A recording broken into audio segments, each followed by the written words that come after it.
Oke teman-teman, balik lagi dengan saya Fikri Ridho. Seperti biasa, saya akan mereaction soal sepak bola Indonesia dan juga tanggapan komentar dari netizen soal sepak bola tanah air. Seperti apa tanggapan mereka? Mari kita simak sama-sama. Let's go bro.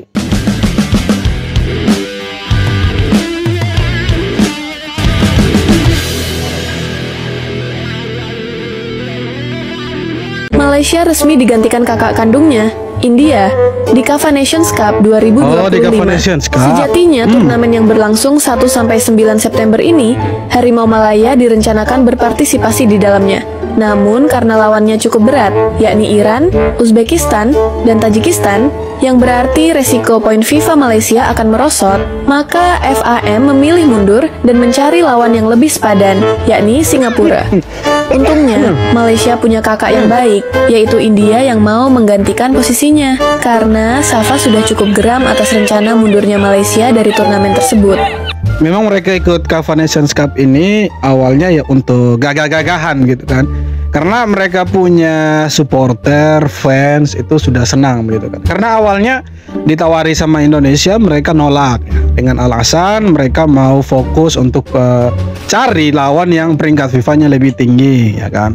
Nah, mereka sudah gagah-gagahan ini. Maaf Indonesia, kami bukannya tak lawan Indonesia, tapi ada hal yang lebih penting. Nah, ujung-ujungnya mereka ikut KAFA.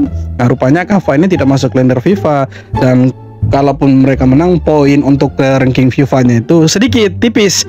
Makanya mereka keluar begitu dengan alasan ini bertabrakan dengan FIFA Matchday nantinya. Padahal sebenarnya mereka itu takut kalah. Mereka takut berhadapan dengan Iran, dengan Uzbekistan, dengan Tajikistan, Kyrgyzstan. Mereka takut. Tapi mereka pakai cara halus. Mereka bilang mereka ini bertabrakan dengan FIFA Matchday. Ya, untunglah ada India, ya kan, yang mau untuk menggantikan posisinya mereka. Jadi ya syukurlah ada India gitu, kalau itu kan repot itu. Tapi mereka sudah di blacklist sama negara-negara Arab. Kasihan nih mereka. Timnas Indonesia bikin Ira iri berat gara-gara persiapannya. Dari uji coba sampai suasana tim, semua rapat dan tertib demi misi ke Piala Dunia. Sedangkan Ira masih sibuk ngurus internal federasi sampai dikritik pengamat karena politik nyeret timnas. Sementara pelatih cuma bisa fokus ke Piala Raja. Gak heran sih mereka panik lihat Indonesia makin solid dan fokus. Timnas Indonesia ini apakah sarkas atau sindiran atau seperti apa? Bukankah ini terbalik? Bukankah Irak yang sudah siap untuk ya bermain di luar negeri, mereka akan pertandingan persahabatan dengan negara-negara di Eropa kalau saya tidak salah ya. Sedangkan kita bermain di dalam negeri, Surabaya. Padahal mau lawan di ronde keempat ini lawannya itu Irak sama Arab Saudi. Tapi ya kita dukung sajalah, semoga timnas kita tetap berjaya dan menjadi king of the king in ASEAN. Elkan Bagot jadi senjata rahasia Patrick Kluivert untuk gantikan Justin Hubner. Jadi gini, September 2025 nanti timnas Indonesia bakal uji coba lawan Lebanon dan Kuwait. Tapi masalahnya Justin Hubner kemungkinan absen karena dipakai timnas U23 buat kualifikasi Piala Asia lawan Korea Selatan, bro. Jelas mereka butuh kekuatan penuh. Tapi link di bio buat nonton pertandingannya. Nah, disinilah nama Elkan Bagot muncul. Banyak yang lupa, tapi Elkan lagi on fire bareng Ipswich Town. 4 laga pramusim dia main terus, meski nggak selalu full tapi konsisten dapat menit. Kluivert suka pakai formasi 3 back dan posisi Hubner itu krusial, back tengah kiri. Waktu dicoba ganti sama Calvin Verdong malah kacau, kalah 1-5 dari Australia. Jadi solusi paling masuk akal ya Elkan, biar Verdong bisa tetap fokus di sayap kiri. Gimana menurut lo? Elkan bakal cocok gak buat isi lini belakang timnas? Ya sebenarnya cocok-cocok saja, bukannya tidak cocok, karena Elkan ini pemain syarat pengalaman. Dia sudah lebih duluan lah dari Justin Hubner sebenarnya kan. Tapi ya mungkin ada masalah internal, makanya dia tidak mau lagi untuk bermain untuk timnas. Tapi semoga nanti di ronde keempat dia mau lah, karena Justin pasti akan fokus ke kualifikasi Piala Asia U23. Welcome back Elkan, kalau kau datang betul. Keren lah Elkan. Kita sering ribut soal siapa pemain timnas yang paling mapan. Tapi jujur aja, kalau sekarang disaring pakai logika, cuma satu nama yang layak berdiri sendiri, Kevin Dix. Saat pemain lain masih sibuk keluar dari status cadangan di klub Eropa, Kevin Dix malah direkrut Borussia Mönchengladbach, klub Bundesliga, liga top dengan standar tinggi. Tentu karena dia bukan cuma bek biasa, dia bisa main di kanan dan tengah, tangkas di duel udara, dan punya finishing terutama penalti. Di laga uji coba pertamanya, dia langsung mencetak gol dari titik putih. Jadi kalau mau tahu pemain timnas yang benar-benar mapan, bukan cuma viral, rame fanbase dan modal tampan, Kevin Dix jawabannya. Kita bersyukur punya pemain sekelas Kevin Dix. Betul, kita harus sangat-sangat bersyukur kita punya pemain seperti Kevin Dix, sekelas Kevin Dix, karena ya dia salah satu pemain yang menurut saya harusnya jadi kapten di timnas. Tapi sayang gabungnya lambat. Tapi ya sudah, Jaitzet yang jadi kapten timnas itu. Dia bermain di Eropa syarat pengalaman. Dan betul di saat pemain-pemain yang lain berusaha keluar dari bangku cadangan untuk menjadi starter, justru Kevin Dix menjadi pembeda untuk pemain timnas. Dia malah direkrut sama klub Bundesliga, klub top Eropa juga Bundesliga kan, Borussia Mönchengladbach. Dan ya Kevin Dix baru uji coba pertama sudah cetak 1 gol, keren lah. Jadi ya Kevin Dix ini sebenarnya kita banggalah punya Kevin Dix ini, keren. Media Korea Selatan menyoroti aksi pelatih timnas Vietnam Kim Sang-sik yang dianggap kontroversial saat laga melawan timnas Indonesia di final Piala AFF U23 beberapa hari lalu. Tindakan membungkuk ke arah wasit, seperti yang dilakukan Kim Sang-sik, dianggap sebagai tindakan yang mengejek wasit di Vietnam. Warga Vietnam mengkritik pelatih Kim Sang-sik yang membawa negaranya meraih 2 trofi AFF. Itu karena tindakannya membungkuk kepada wasit. Kim mengatakan bahwa ini adalah strategi dan efek untuk menyemangati para pemain, tetapi ini jelas tindakan yang salah. Tulis media Korea Selatan Star News Korea dikutip dari CNN Indonesia. Sekilas tindakan Kim Sang-sik ke wasit adalah untuk meminta maaf setelah mendapat kartu kuning. Tapi, tindakan mantan pemain timnas Korea Selatan itu dianggap sebagai sesuatu yang menghina. Ya jadi memang kita kewalahan sih lawan Korea Vietnam U23. Karena selain mereka jago, mereka juga jago guling-guling actingnya. Seperti Bahrain versi light mereka. Sungguh di luar dugaan, semenjak timnas Indonesia tidak ditangani oleh Shin Tae-yong, beberapa pengamat sepak bola juga menghilang di tangan pelatih Patrick Kluivert. Sekarang tidak ada lagi kritikan terhadap timnas Indonesia. Pertanyaannya adalah, kemana mereka para pengamat atau kritikus seperti Bung Towel Akmal Marhali dan Coach Justin entah kemana, dan menghilang setelah Shin Tae-yong tidak lagi menangani timnas Indonesia?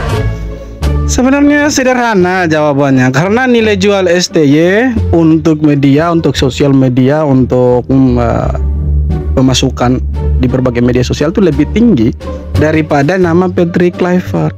Makanya di era Shin Tae-yong banyak sekali pengamat-pengamat sepak bola yang sibuk untuk menyerang STY. Jangankan kalah, menang pun dikritik habis-habisan, ya kan. Nah, kenapa Patrick Kluivert tidak dikritik? Bukan masalah dia baru, ya kan? Karena kita juga pernah dibantai sama Arab Saudi, sorry, pernah dibantai sama Australia sama Jepang kan. Tapi ya kita tidak pernah dengar ada kritikan-kritikan tajam dari pengamat-pengamat sepak bola yang sebelumnya itu getol sekali mengomentari soal STY. Ya, jelas jawabannya sederhana, karena nilai jual dari STY lebih tinggi daripada Patrick Kluivert. Ya. Karena lebih terkenal STY daripada Patrick. Patrick ini siapa sebenarnya? Hanya mantan pemain Barcelona, legenda. Untuk pelatih kan dia belum punya rekam jejak yang semumpuni STY. Hanya kenapa dia tidak terlalu dikritik? Ya salah satu karena nilai jualnya kecil.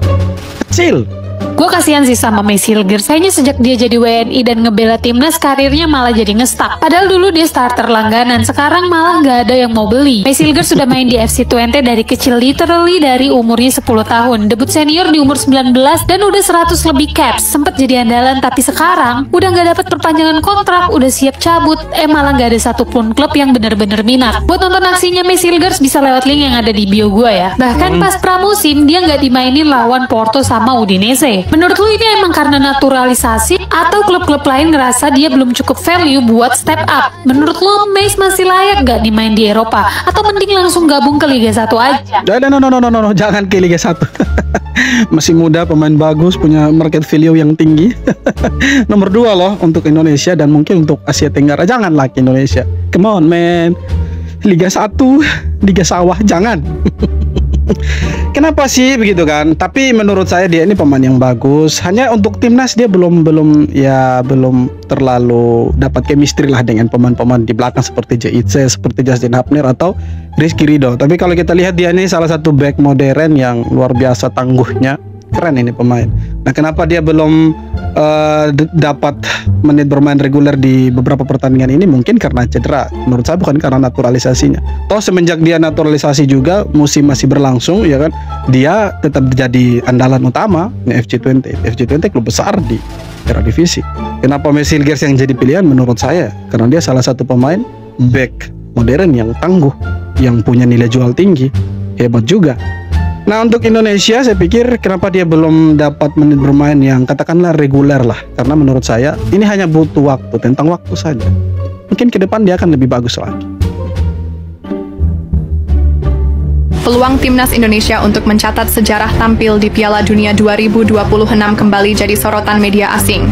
Salah satunya media asal Belanda Voetbal Primeur dalam laporannya menulis, Indonesia hadapi 2 lawan baru dalam perjalanan menuju tempat bersejarah di Piala Dunia. Timnas Indonesia asuhan Kluivert kini diperkuat oleh banyak pemain kelahiran Belanda dan sebagian besar staf serta pimpinan asosiasi kini berkebangsaan Belanda.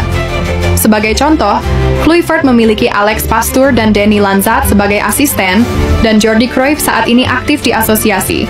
Tulis media Belanda Voetbal Primeur dikutip dari tv1news.com. Sebenarnya lawan baru sih tidak, karena kan kita akan lawan Irak sama Arab Saudi. Irak di ronde kedua, Arab Saudi ronde ketiga. Lawan yang sama sebenarnya, hanya beda di rondenya saja. Ronde 2, ronde 3, sekarang ketemu lagi di ronde keempat. Paling itu sih. Apa benda nih woi? Media Malaysia mengabarkan tim-tim dunia antri lawan timnas Malaysia. Kocakan apa lagi nih guys? Mari kita bahas. Let's go. Baru-baru ini ada statement dari media Malaysia. Mereka menggambarkan tim-tim dunia ini sangat ingin bermain melawan timnas Malaysia. Kayaknya memang mereka ini tidak mau kalah saing dengan timnas Indonesia yang sudah bermain melawan Argentina tentunya. Padahal kemarin timnas Malaysia ditolak 8 negara untuk laga FIFA Matchday. Ini sangat bertolak belakang yang apa dikabarkan media Malaysia. Sudah menolak 8 negara, tapi menolak juga timnas Indonesia. Padahal Indonesia ingin sekali melawan timnas Malaysia, tapi mereka beralasan ingin bermain di KAFA Cup dan tidak ingin melawan Indonesia. Mereka ini nggak mau lawan Indonesia, takut atau gimana guys? Dan drama timnas Malaysia akhirnya mundur dari KAFA Nation Cup. Ini sangat nggak nyambung sekali ya guys. Medianya bilang begini, timnasnya bilang begitu. Diundang Indonesia malah beralasan bermain di turnamen KAFA Cup, malah mengundurkan diri guys.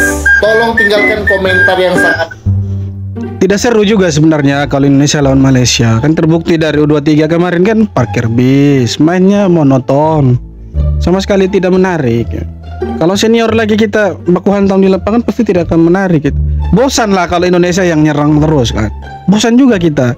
Kalau mereka hanya bermain bertahan, total bertahan, tunggu serangan balik pun mental. Buat apa? Tidak usah lah.